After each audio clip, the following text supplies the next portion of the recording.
Hi, I am Leslie Clayton, and Burge Smith-Lyons and I are here together to talk about a subject that's a tender subject, and it's how to heal from sexual trauma. A couple of years ago, some of my dearest friends and I launched a program or a network called the Joyous Heart Network. It's a nonprofit organization, and we get together to provide the local community, with workshops that are personal growth workshops for anybody who's suffering from tension or pain that could be physical, mental, or emotional. And we're raising funds for survivors of sexual abuse and their families that maybe don't know where to go to get help or don't have the money to support the journey. And the healing journey, as I was talking with someone earlier, it's a spiral path. It comes in layers, and it takes years, and it takes community. And I've invited Burge Smith-Lyons to be with me today because she has been working in Atlanta and Miami and Canada, and I can't even name all the cities because it's actually pretty worldwide. For 37 years, she's been working with people on their path to removing the blocks that are holding them back in life. She's the CEO of the Essence of Being and the Healing Forest Foundation. And these programs provide seminars for emotional and spiritual healing, and they help people to communicate in relationships. They help with prosperity consciousness and leadership. These programs this Essence of Being program is actually the first personal growth workshop that I ever attended. I am a survivor of childhood sexual abuse, and I wasn't willing to tell my story to anyone or get help. It took a really dear friend of mine to take me by the hands and take me and get me to that workshop. Now, he brought me to the workshop because he was a good friend of mine, and he heard me sharing stories that were my challenges in life, things at work, in relationships. It was really difficult I cried all the time. And I didn't understand why life was so hard. Now, that was over 25 years ago, or around 25 years ago. And Burge has been a mentor for me, a dear friend, a sister, a soul sister, and our journey, we're just in the middle of our journey. But these Essence of Being workshops, I can tell you, it was a very safe place for me to land, to start the very beginning of my awakening process. So today we're going to talk about a tender subject. Like I said, we're talking about what it takes to heal from these wounds. And Burge and I have talked a bit about statistics. She's been with me on the 1 billion rising journey with the Atlanta 1 billion rising team, where we do flash mobs on Valentine's Day in response to Eve Ensler's call for people to step up. We want 1 billion rising people to show up and dance and sing and perform and use art to raise awareness about this real issue that's affecting so many people. And Burge, you were saying there's 1 in 4 girls that have been abused, perhaps girls, women. And the distinction between childhood sexual abuse and adult sexual abuse, boys, girls, men, women. I mean, I don't know what all the statistics are. They don't all jive. So I don't have any to share with you right now. But do you have any thing you'd like to add to what you see as or actually, let me just ask you the question. In the workshops that you facilitate, what percentage, if you can give a percentage, do you see that the blocks that people are having in their life comes from something that may have happened in childhood, that might have been a sexual abuse or a trauma or a confusion of some kind? Well, first of all, thank you, Leslie, for having me, coming in and sharing this. It's a very important subject, and I'm thrilled to be a part of your Joyous Heart Network, which is what we created. and certainly to be to be a catalyst for your growth and your inspiration of where you are and what you've done and how you've evolved throughout these years.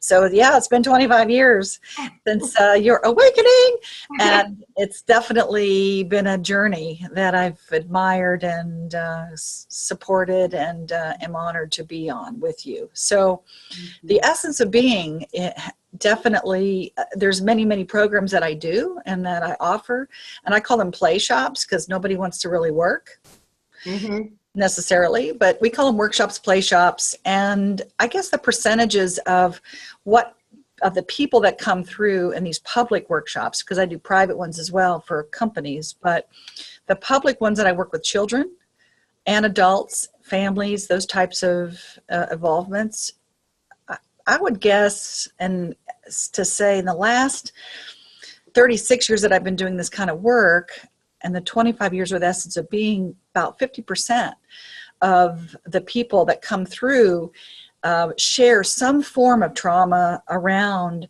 some type of sexual abuse or some type of abuse, certainly abuse. I would say 80%. Of some type of abuse that they do share or that we kind of work through. Now, with that's with men and women. Right. And to answer your question about the children part of it, because I work with children as well, from 6-year-olds to 17-year-olds, and it takes a village, right, to allow these types of things. And a lot of times, what I hear over and over and over again from people is that if they were abused as children, that oftentimes the family, the safe parent or the safe person, oftentimes don't even know. And so then there's a lot of guilt that happens around the family around that. And then there's what I find that I work with people, and their subconscious beliefs are the guilt and the shame that comes up for the actual victim. And again, I use these words in terms of what people are used to, but I just want to kind of give you an overall picture of how I hold the space of healing around these types of traumas. Thank you. Because to me, where I go and what I have seen all over the world, and like you said, Malaysia and Canada and India and people from all around the U.S. and South America, all these places that I've taught, the thing is, most everybody feels the same. They want the same thing. They want to know they're loved. They want to know they're safe. And they want to know that they make a difference. Thank you. And therefore, no matter what religion or what kind of experience they've had, and there have been some really awful abuses in my world that I would say pretty awful that I've experienced with people's stories that they've come up with. But for me, the healing part of that is really letting people understand that they're not broken. Yeah. That they're not really needing to be fixed. Thank you. Because they're perfect just the way they are, and they just forgot. And the experiences that they've gone through certainly can affect them for the rest of their life until they understand and know it from an adult perspective of knowing, believing, feeling, and connecting. And so what I do is I hold up a mirror for people and say, look, you're perfect just the way you are. And these things that have happened to you, we go on a very large scale of emotional and spiritual sharing into that about why did that happen? And certainly go to the place of really honoring the space that, look, you're not a broken person. And coming from that perspective of healing, that's why I always say, healing is not, I don't look at it as a healing type of modality of you need to be fixed. I look at it as holding space for people to know that they're safe and to know that the real truth about them and their authentic self is they're powerful. And they have the ability to overcome anything. And all they have to do is change their thoughts, their beliefs, and their actions. And that's the responsibility part, the freedom of being responsible for your own thoughts and your own beliefs and your own actions. You are not responsible for what happened to you and what other people have done. Mhm. But we go into that a lot about below the line behavior is what I call it, where you feel guilt or shame or blame Right. or making excuses. And that's all below the line, which basically keeps you stuck and keeps you in a place of losing your power and giving your power to those perpetrators or giving your power to anybody else but yourself. And so we really help people get to that place of relationship with responsibility. Your ability to respond determines the quality of your life. Yes, yes, yes. Well, and I just want to acknowledge that I don't know how I'll word it, but that piece that you just spoke into about how you're perfect just the way you are.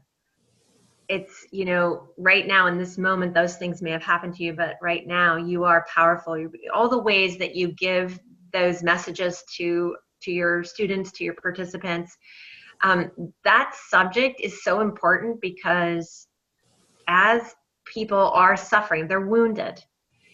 It's really difficult to find the truth in that when you feel so broken, when you feel so dirty, when you feel, ugly. So I wonder, I don't know if you can say more about how you helped, because I know there's been times in my journey where you could say those things to me, but I'm not going to believe you because over here it looks really dark. So, yeah. So that is why when we work together or play together, it's very experiential, meaning that, you can talk to your blue in the face and, it's the not getting it that takes the time, right? So someone who's been through any kind of trauma, basically it's a way of saying, look, number one, we create a safe grid. You have to feel safe enough to explore it. You have to feel safe enough to allow it. And in the environment that we set up, we set a grid of safety for everyone to be able to tell their truth if they choose to, and to tell their truth to themselves or to each other and to spirit, right?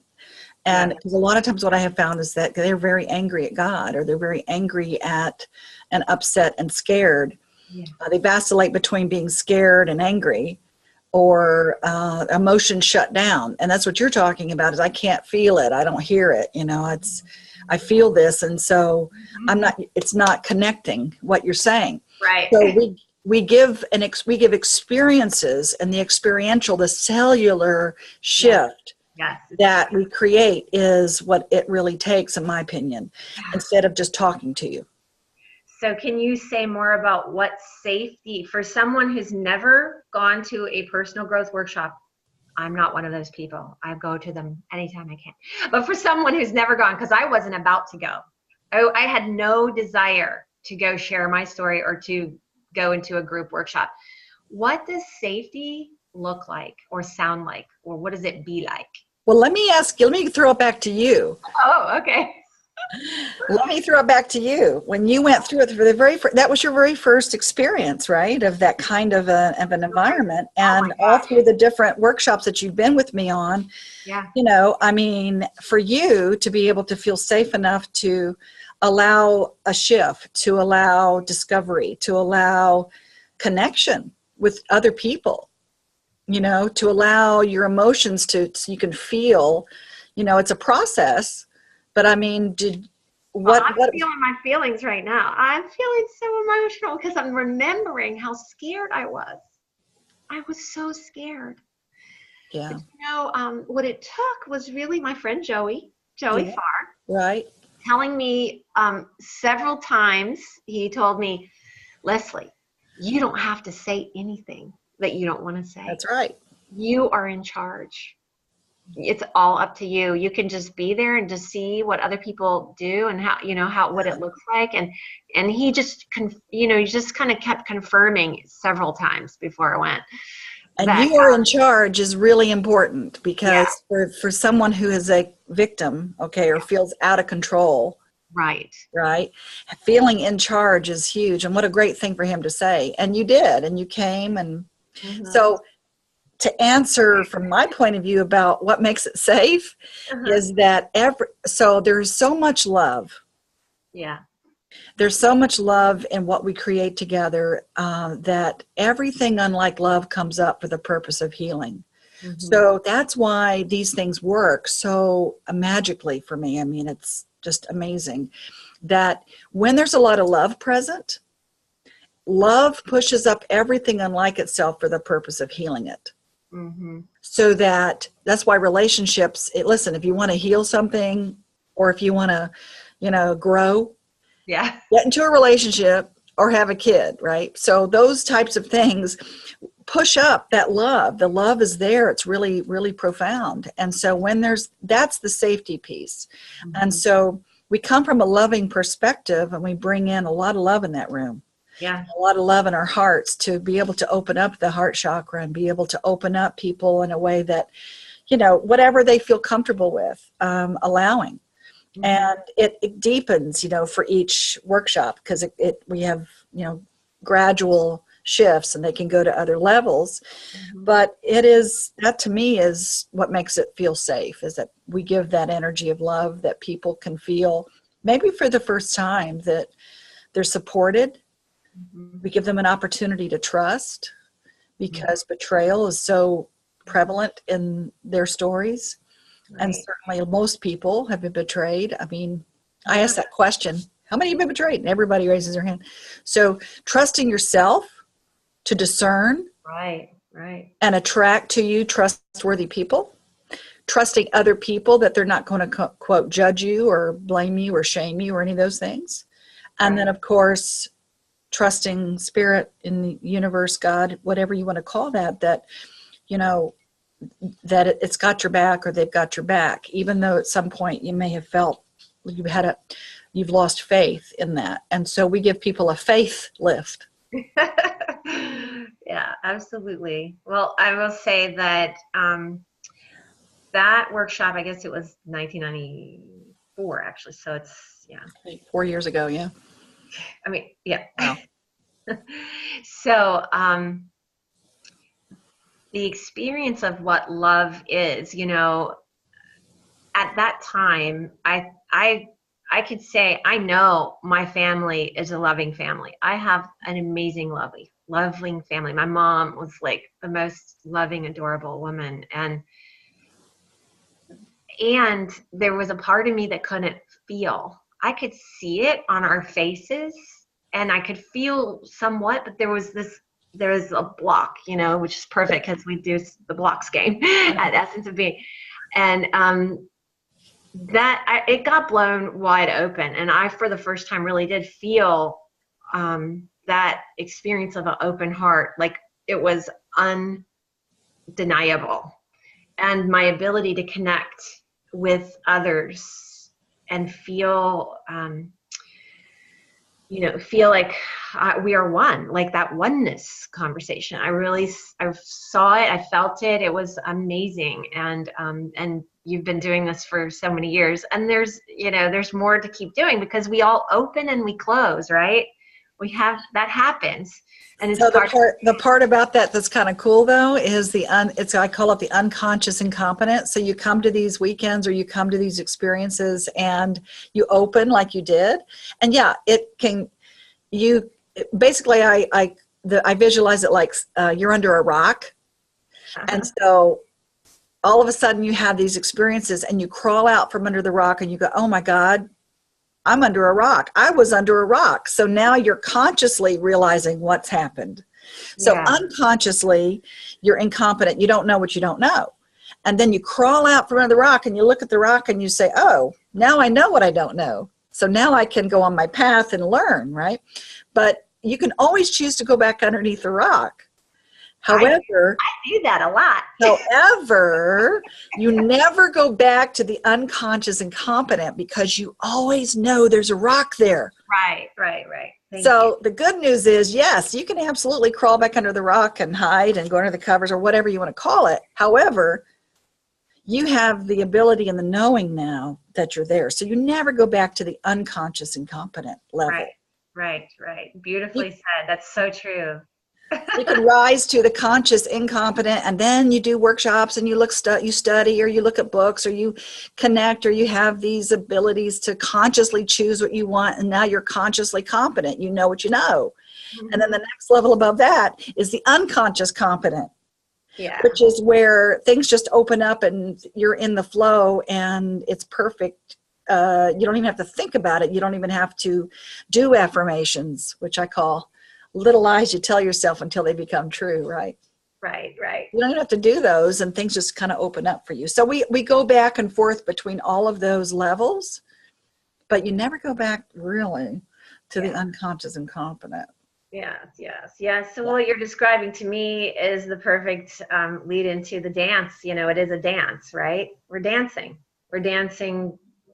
It's music, you know, we're dancing with life and with others. Yeah. Yeah. And so what happens is people, the coping skills of what happens to you when you have had these traumas, there's a lot of different coping skills that you either develop or not develop. And it affects you in so many different ways. People have these, I was traumatized, as a young girl, and many things people don't even remember. They've totally shut it off. Yeah. But yet it still affects them. And so I'm a doula and I study birth and I do rebirthing and all of that. But the thing from birth on, you can have effects that you don't even remember, that the behavior is still there. The hiding, the shaming, the overpowering, the overcompensating, the going out of your body to protect yourself. Mm-hmm, mm-hmm. To be able to say, I want to be safe, so I'm going to go out of my body now. And you don't know you're doing it. It's not a conscious thing that people go, I'm now going to go out of my body. But people do that. They just leave. Right. And so oftentimes clearly, if you do that a lot, it affects you being present in your present moment, to be able to have a relationship, to be able to create cash, to be able to be in a business, to be able to relate to yourself and others. Right. And so it can affect you for the rest of your life until you become aware of it, and then you can identify it and do something about it. Right. So that's why I continue to do these things is, how can we live in a society and humanity where we are in a loving environment that really, to be honest with you, the ultimate goal is to realize that we have created our reality. And many people in this business or in this new thought system, which is not new, but basically saying, I want to create it when it's good. Mm-hmm. But I don't want to say that I created any of that other stuff, because that's bad. So it's really a big pill to swallow, to understand that if you believe that thought is creative, that it's not only just the good stuff, that embracing all of you, embracing all of the experiences of who you are, the light, the dark, the good, the bad, the right, the wrong, that's how you connect to your oneness. Yeah, yeah. Well, I have a question about that, because I know that when I've had conversations with others, and of course, this is a difficult kind of mindset to get into when you're actually have been abused, or raped, you have cancer, you have things that you say, I did not attract that. A child did not ask and attract for that. So my question for you and any of those people is, when do we become conscious creators? When we're 18? When do we become a conscious creator? When we learn how to speak? When does the consciousness start creating? When are we powerful? When we get 21? So and you don't have to answer that, but that's always my question back to, of course, people 3 years old and starving. I did not create my dad, doing what he did to me. I did not create, I've had so many horrible stories, people running for their lives throughout the world and being abused horribly and judging themselves for that and being afraid and all that. And I didn't create that. And who the hell wants to believe that, right? So the question is, when do we become conscious creators? So then we co-create. So here's the thing: we co-create. Okay. We co-create. We are not responsible for what anybody else does. We're not responsible for their feelings. We're not responsible for their actions. Right. But what we are responsible for is our own beliefs about ourselves, Yeah. our thoughts we're responsible for, and our actions. Right. So our thoughts and our beliefs, when does the belief form? When does the thought form? When do you have thoughts? Well, So, I think that the point I think that I'd like to shine a light on is that, kind of like you're saying, it's like when these things happen, the consciousness is how I'm going to respond to this life event. And I think that for me, as I've grown on the journey, that's been the, I guess, the way that I'm using my mind in those moments as mind energy to choose, am I going to run from this thing, hide from this thing, blame others for this thing, or am I going to meet this thing and make choices for what I want? If I don't want this illness, or if I don't want this pain or anger, fear from the abuse that may have happened, like, so it's kind of like two separate conversations, really, because unless we're looking at taking the zooming out, looking at the soul's journey, from, if you're speaking more about that consciousness of the higher self or the soul, or I am speaking of that, and the patterns that we develop and keep recreating, because we don't want to look at it, or we don't want to take on any kind of responsibility of our own thoughts or beliefs around that.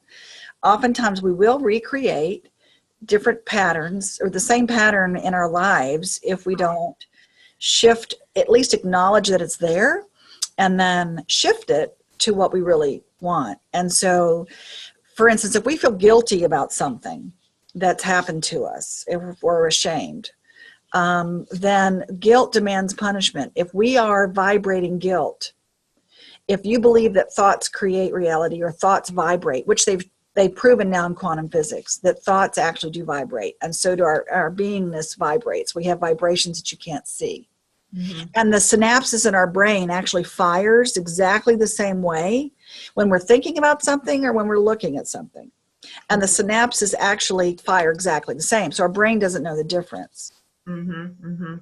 And so if we're vibrating guilt, then what we attract to us is someone to punish us, because guilt demands punishment in a universal law, if you will, that guilt demands punishment. And then what ends up happening is we either attract someone to us that punishes us, or we self-sabotage because we need to be punished. Mm-hmm, mm-hmm. And so that shame and guilt kind of go hand in hand at times, because a lot of times the abusee takes on the guilt. Yeah. That they did that. There's their fault, and again, it's the difference between fault and responsibility. And I just saw a video with Will Smith talking about guilt, responsibility, and fault. And I'm not talking about taking on the fault. Right. I'm talking about, if we're feeling guilty about anything, that it will demand some type of either self-sabotage or something to us that will punish us, because like that universal law of cause and effect, right? Exactly. Energy, the mind as energy, whether it's conscious or unconscious, is creating a frequency or a vibration that's matching up, and it's kind of creating little magnets, energy magnets, in a way. And so my suggestion is, for any of us who have ever felt that way, is we shift that feeling of guilt to, what's the opposite of guilt? I don't know. Okay, yeah, you do. Yes, you do. Innocence? Yes. Oh, innocence. Of course you know. I'm like, don't ask me a question. My freeze response, I go into freeze mode anytime. Right.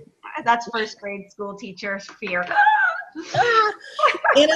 Innocence, absolutely. So our innocence is what we need to be reminded of, that we are pure essence of innocence. That's who we are. When we're born, when we're babies, we don't, we sit there and people go, you're so cute. We don't look at the babies, look at them and say, no, I'm not. I'm not going to accept that or receive that. I need to do something for me to be able to love myself. So, we don't do that. We're just these open containers of receivers.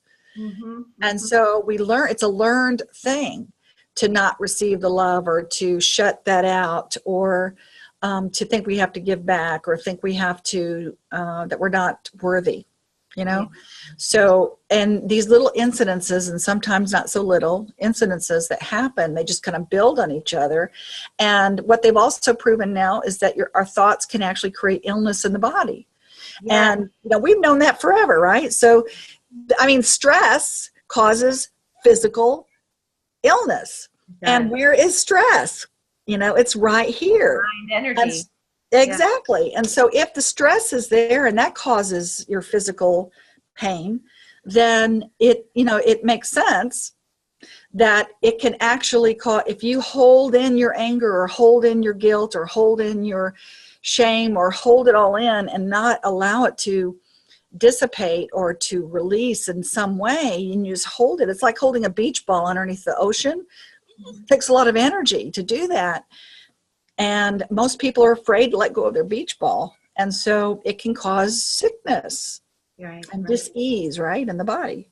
Well, I have some, you know, just some curious thoughts. I don't know if you can answer this because this is kind of off the fly and I didn't send you this question in advance, but what type, you've already mentioned some things that survivors of sexual abuse are carrying with them in their body, like the shame and the guilt and the fear. And there are ways you were mentioning about, you know, it's hard to hold a job. It's hard to earn, it's hard to be abundant in life when your life force is trapped down, shut down.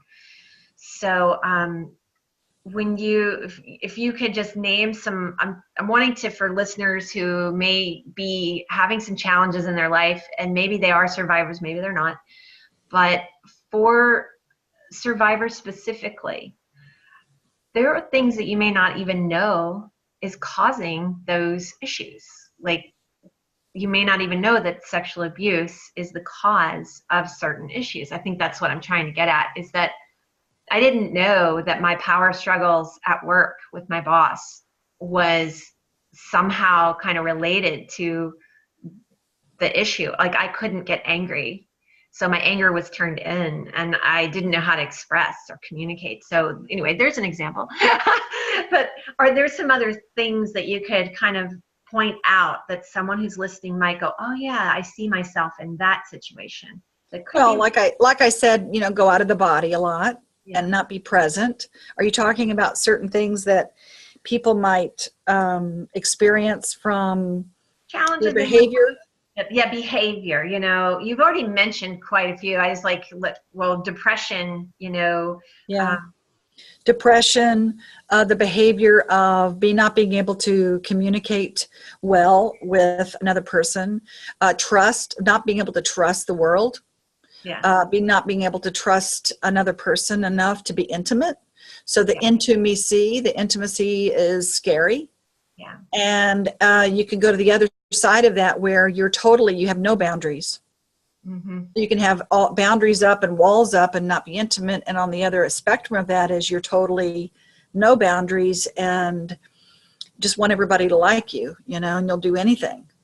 Yeah, and that no boundary thing can be really confusing for the people around you because they don't know where you stop and start. They could cross your bound. They don't even know they're crossing a boundary because you don't even know it till later. Then you feel like, ugh, something didn't feel so good there. Right. So to me, it affects everything. It affects everything in your life. Anything that's happened to you from a child's perspective or in the past can affect you for the rest of your life unless you shift or change it or become aware of it and create something new and make a different choice about your real belief. So it can affect you in your business and your relationships and your purpose in life and your love for life and your joy. Mm-hmm. And being able to be, like I said, shut down from your emotions. Our emotions are our guides and there are rudders. And if you don't have those, then you're rudderless through life. Wow. Yeah. You know? And so you have no direction because there's no rudder to push you in. So it can affect you in every way, in your health, in your love, in your money, in your purpose, mm-hmm. and your family. your family dynamic, of course, depending on if they're one of the perpetrators. And just FYI, I don't even like the word survivor. I know that that's a common thing that we talk about in the world about survive. Mm-hmm. And then we say, well, let's shift it to thrive, right? Survivor, or be a thriver or a survivor. And, when people say I'm suffering from vertigo, like right now, I'm suffering from vertigo. And I just, the whole thought of suffering with it puts it out there that that's what I'm focusing on. And so a survivor, I know, is really powerful for a lot of people to say, I survived and here I am, even though, right? And it's a real power anthem kind of word. Mm-hmm. And at the same time, for me, sometimes it can keep people stuck in that victim place where they can't do anything about it. Yeah. So the victim place meaning really shut down, and I have no way out because, I survived.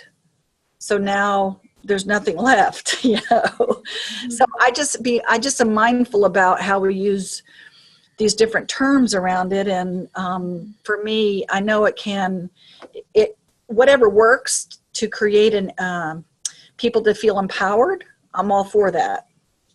Yeah. So that out. There's a fine line between the real internal victimization that when you are, or when I and most people I know are suffering with these issues, that victimization becomes like keeps self-fulfilling prophecy. Yes. I mean, even to taking the car to the shop and the bill that the auto mechanics give me, it's like they're victimizing me because it's a bill. I don't know. I mean, it just shows up in the weirdest places. Yeah, right. But that transition from really feeling victimized to stepping into that breakthrough moment, I've survived, to then that next layer of I am thriving with joy in my life. And awesome. So it is a vibrational shift. And I know that those words, they get used a lot. And I think that sometimes the survivor and the victim kind of get mushled up a little bit, because there is a real shift in the frequency band when you are shifting from the victimization in your own inner world to I'm not that anymore. I'm free. Yeah.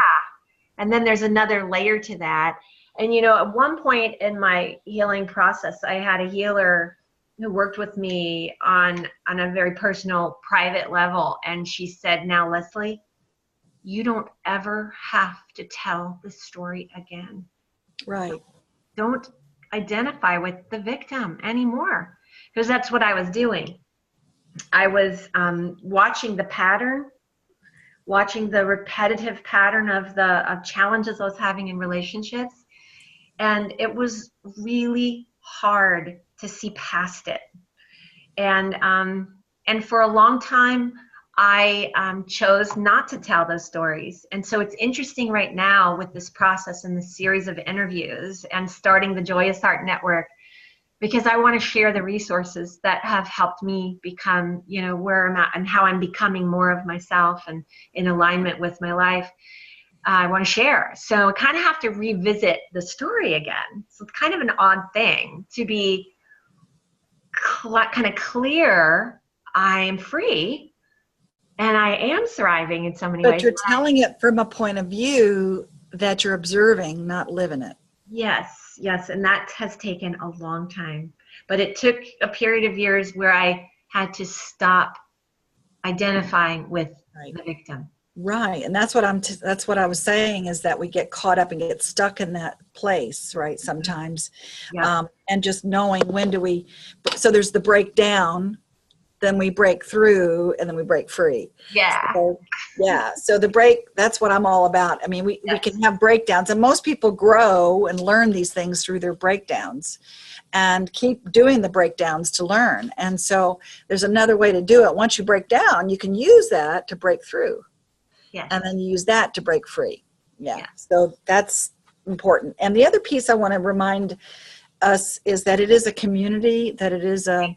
I wanted to talk about that. It's the Healing Force Foundation that you have, but also how important community is when a person, so talk about both the community of Healing Force, but also how important it is for a survivor to go home and cultivate at home. Like, what do the friends and family, the loved ones, the husbands, the brothers and sisters need to know, especially with sexual abuse, but anybody who really is going through an awakening process? It's like there's some things they need to know.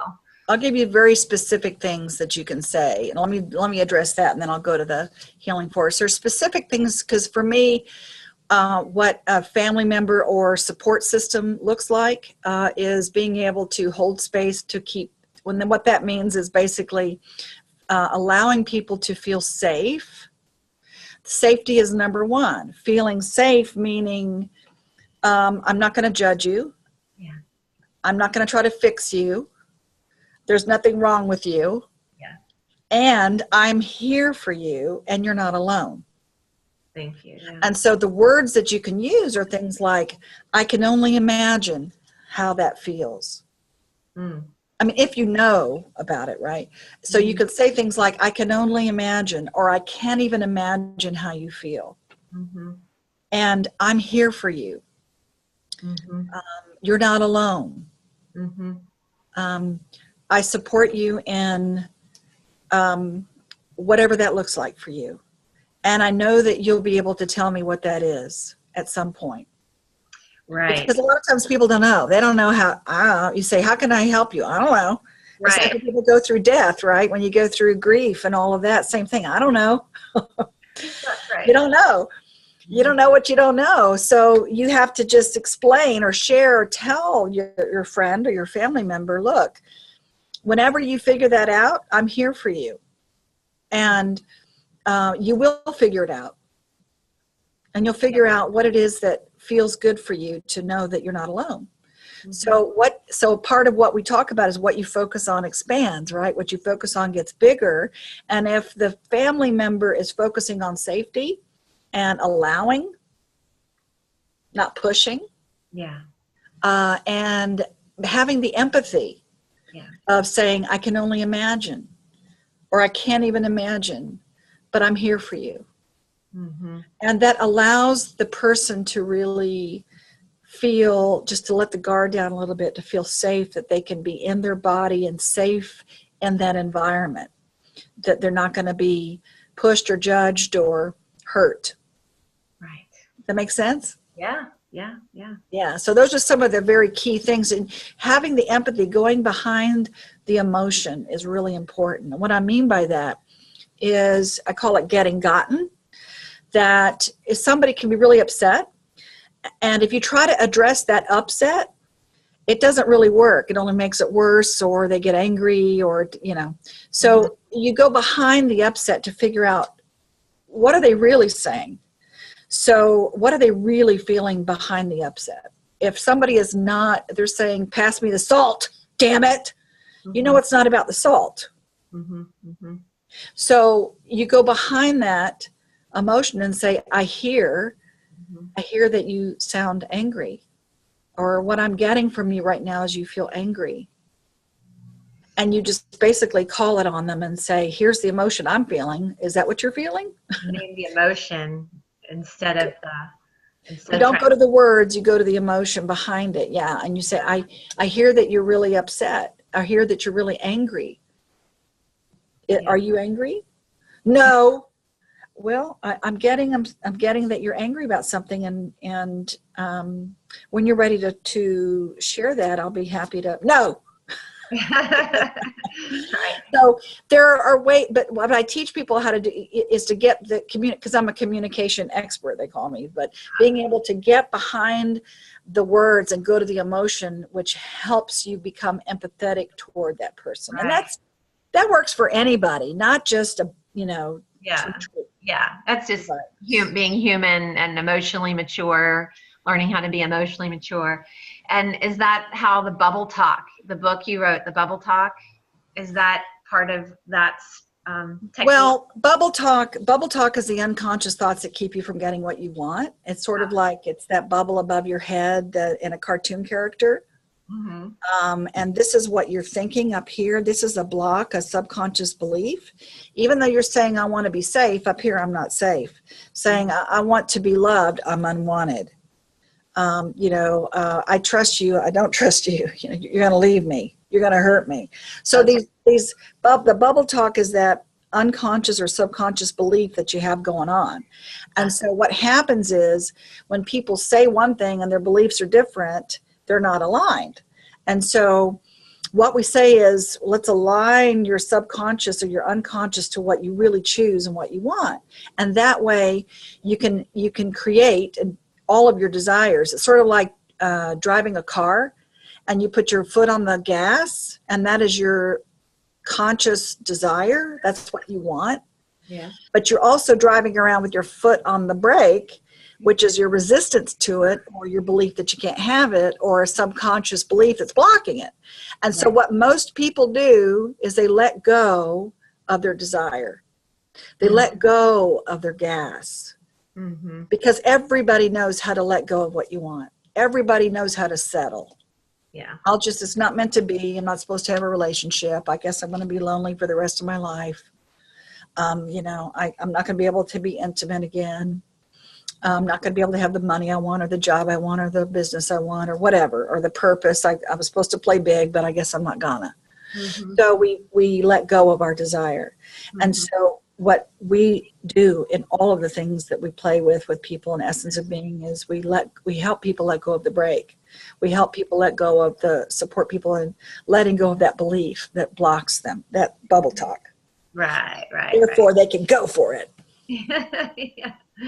Well, we're coming close to the end of our time, but I wanted you to share more about the Healing Forest Foundation. Yeah, thank you. I was going to say, let me just go back to the Healing Forest, because to me, it's the community of like-minded individuals that are important to have in your sphere of influence, or in your bubble, or in your orbit.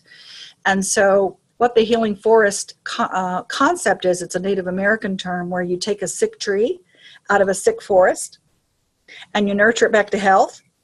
And if you put it back into a sick forest, it could get sick again. And so what we do is we say, create a healing forest around you.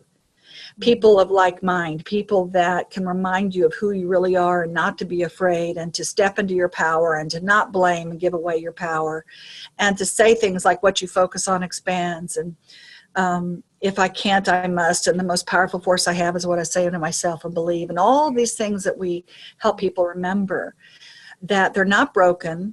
Mm-hmm. And again, the Native Americans call it healing forest, but again, I don't believe we really need to be healed. We just need to be reminded mm-hmm. of who we are. And so we say, create a healing forest around you. And so when you do any of these play shops around the world, you have a healing forest. You have a community of people of like mind that can help you own or support you own your feelings, or, call you on your bull. Mm-hmm. When you're in your story, not necessarily give you advice, but to be able to remind you. Yeah, the reminding. Well, yeah. That's for sure. So that's the Healing Forest. And then we have a foundation that helps with the children's workshops that we do, but also helps adults who can't afford to come to the workshops. So it's a scholarship fund.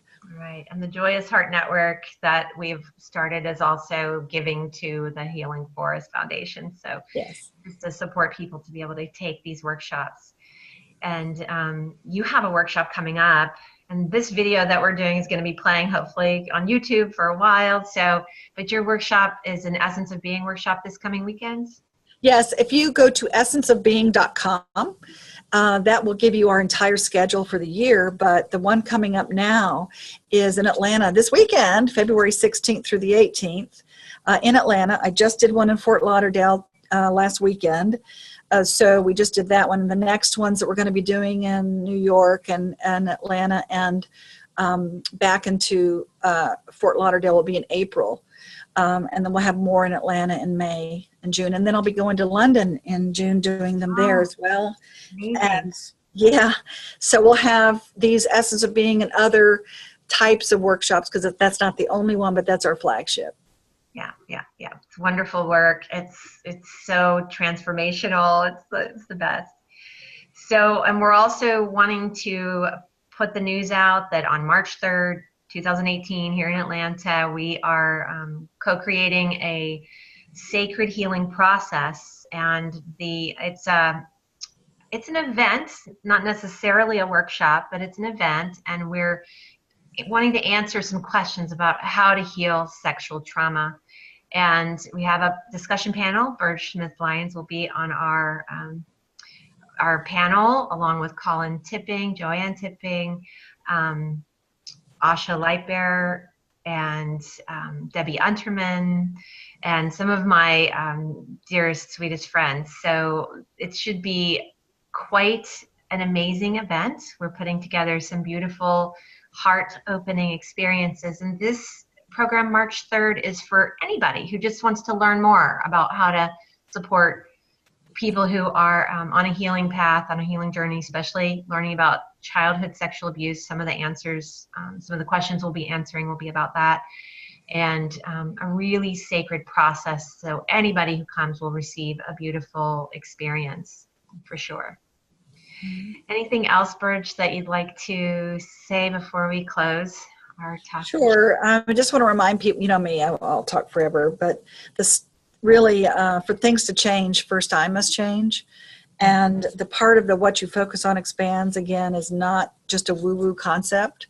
It's actually the reticular activator in your brain is an actual function of the brain that whatever you focus on, it expands. Like when you're trying to buy a new car, you start looking in the, test driving and looking on the internet for different car stuff, and then you decide. And then all of a sudden you start seeing that car everywhere where you never saw it before. So it's because of your reticular activator. So I just want to remind you that what you focus on does get bigger. So focus on the journey. Focus on the fact that you are powerful. Focus on that you are innocent and worthy and safe. And all of those things will allow you to really come into the physical world to create what you want in your life. So I invite you to focus on those things. And remember essenceofbeing.com, and come see us March 3rd with Leslie, and I'm just thrilled to be able to be a part of it. Thank you. Love you, Burge. Love you.